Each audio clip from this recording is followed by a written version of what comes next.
பேச்சுவார்த்தைக்கு நான் தயார் என்று அமெரிக்க அதிபர் டொனால்டு டிரம்ப் விடுத்த அழைப்பை ஈரான் அதிரடியாக நிராகரித்துள்ளது. மத்திய கிழக்கில் போர் உக்கிரமடைந்து வரும் நிலையில் ஈரானுக்கும் அமெரிக்காவுக்கும் இடையே ஓமன் நாடு மூலமாக ரகசிய பேச்சுவார்த்தை நடப்பதாக வெளியான தகவலை ஈரானின் தேசிய பாதுகாப்பு கவுன்சில் செயலாளர் அலி லாரிஜானி அடியோடு மறுத்துள்ளார்.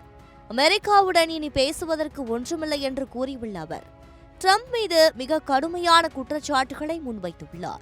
அமெரிக்கா ஃபர்ஸ்ட் என்று கோஷம் போட்ட ட்ரம்ப் இப்போது இஸ்ரேல் ஃபர்ஸ்ட் என்று மாறிவிட்டார். இஸ்ரேலின் அதிகார பசிக்காகவும் பேராசைக்காகவும் சொந்த அமெரிக்க ராணுவ வீரர்களையே பலிகடா ஆக்கிக் கொண்டிருக்கிறார் என்று லாரிஜானி ஆவேசமாக கூறியுள்ளார்.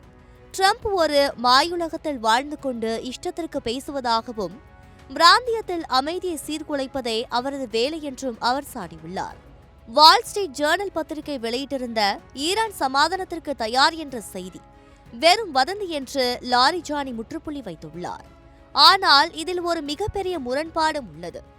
ஈரான் வெளியுறவுத்துறை அமைச்சர் அப்பாஸ் அரக்சி ஈரான் எப்போதும் ராஜதந்திர பேச்சுவார்த்தைக்கு தயாராகத்தான் இருந்தது, ஆனால் நாங்கள் பேசிக் கொண்டிருக்கும் போதே அமெரிக்கா எங்கள் மீது முதுகில் குத்துவது போல தாக்குதல் நடத்தியது என்று கூறியுள்ளார்.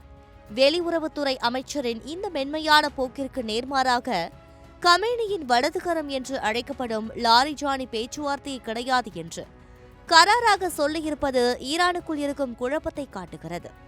இதற்கிடையில் ஆபரேஷன் லைன்ஸ் ரோர் மற்றும் ஆபரேஷன் எபிக் ஃபியூரி என்ற பெயரில் அமெரிக்காவும் இஸ்ரேலும் இணைந்து ஈரானை துவம்சம் செய்து வருகின்றன. கமேனி கொல்லப்பட்ட பிறகு ஈரான் பதிலடி தாக்குதலில் இறங்கியுள்ளதால் வளைகுடா நாடுகள் இரத்த பூமியாக மாறி வருகின்றன. ரஷ்யா, சீனா, வடகொரியா ஆகிய நாடுகள் அமெரிக்காவின் இந்த தாக்குதலை கண்டித்துள்ளன. இந்திய பிரதமர் மோடியும் வளைகுடா தலைவர்களிடம் பேசி அமைதி காக்க வலியுறுத்தியுள்ளார். ஆனால் ஒரு பக்கம் பேசலாம் என்கிறார் ட்ரம்ப், மறுபக்கம் வாய்ப்பே இல்லை என்கிறார் லாரிஜானி. இந்த ஈகோ மோதலில் அடுத்தது என்ன நடக்கும் என்ற அச்சத்தில் உலகம் உறைந்துள்ளது.